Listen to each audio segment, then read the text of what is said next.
No Esquina do Pensamento de hoje, eu quero conversar com você sobre a seguinte afirmação: eu não tenho tempo. Nós estamos num crescente de atividades, a cada dia, a cada semana, a cada mês.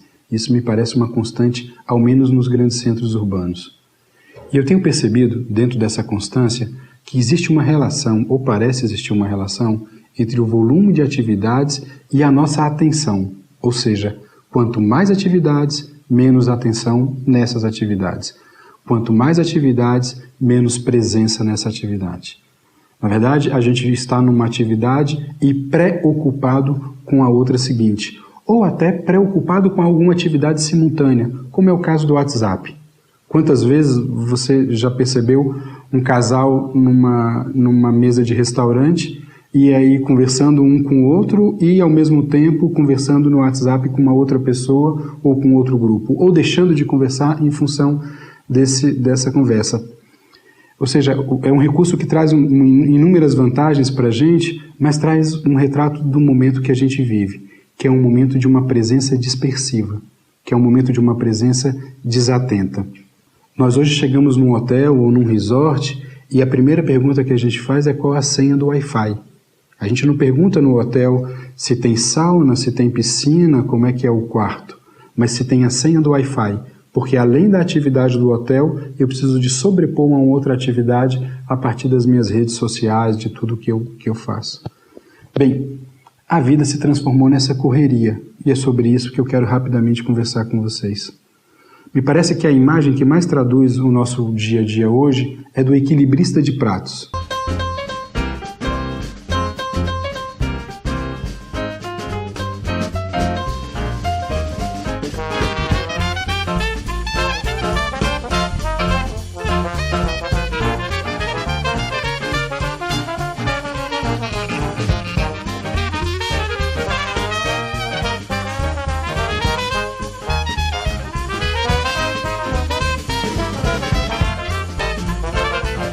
Vocês devem conhecer essa imagem, ele vai equilibrando com uma varetinha um prato e vai colocando outro.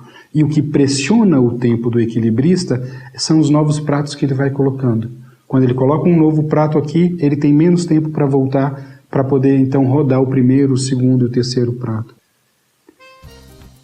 Existe uma música chamada Correr de Mim, do Joraildo da Cruz, um cantor do Goiás. E ele diz o seguinte: eu pensei correr de mim, mas aonde eu ia, eu estava. Quanto mais eu corria, mais para perto eu chegava. E num dado momento da música ele fala: quando o calcanhar chegava, o dedão do pé já tinha ido. Essa música nos possibilita fazer uma troca de uma pergunta que é excepcional. Ao invés de nos perguntarmos para onde estamos correndo, talvez deveríamos perguntar de que nós estamos correndo. O tempo precisa ser tratado com mais cuidado. Com o tempo a gente se transforma. Com o tempo a gente constrói projetos. Com o tempo a gente se acha, mas com o tempo a gente se perde. Na verdade, o tempo é essa argamassa que liga fatos do cotidiano, que estão sem sentido e com o tempo eles vão ganhando sentido. Cada tempo, na verdade, é portador do seu encanto e do seu espanto. Existe uma frase muito comum hoje em dia, que é a afirmação de que no meu tempo não era assim, no meu tempo as coisas não aconteciam assim. Essa frase revela um encanto com o tempo do passado e uma dificuldade de entendimento do espanto do tempo atual. O problema é que o tempo é essa moeda de duas faces. O espanto e o encanto fazem parte da mesma moeda. E nós só vamos conseguir acessar o encanto do nosso tempo se a gente conseguir enfrentar o espanto dele. E na correria, o tempo se transforma em nosso inimigo. O tempo, então, e essa é uma outra fala muito comum hoje em dia, a gente corre contra o tempo. Eu acho que é possível fazer do tempo nosso amigo. Eu conheci o ano passado a Serra da Capivara, uma região que fica perto de São Raimundo Nonato, no Piauí. Nessa região existem aquelas pinturas rupestres que, então, são indícios da nossa presença aqui no continente há milhares de anos atrás.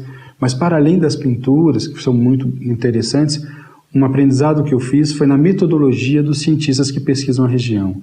eles dividem a região que eles estão escavando e separam um pedaço, eles chamam de bloco de testemunho.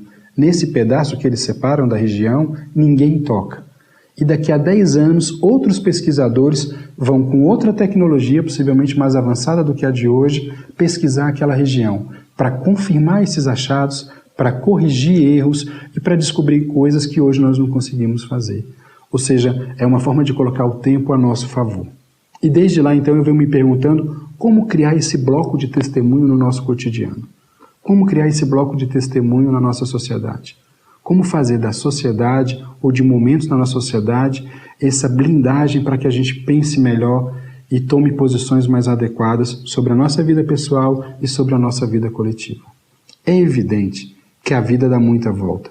E em uma dessas voltas a gente se vê obrigado a equilibrar muitos pratos. Mas essa cena do equilibrista de pratos só é bonita no show. Equilibrar cada vez mais pratos afeta a nossa vida. Equilibrar cada vez mais pratos afeta a nossa profissão, a nossa saúde, afeta a nossa capacidade de pensar a vida e de transformar. Eu quero propor um exercício para todos nós.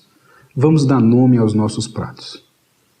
Eu tenho a impressão de que a redescoberta do papel do limite pode ser uma saída para essa questão. Mas isso é uma conversa para uma outra esquina. Um grande abraço.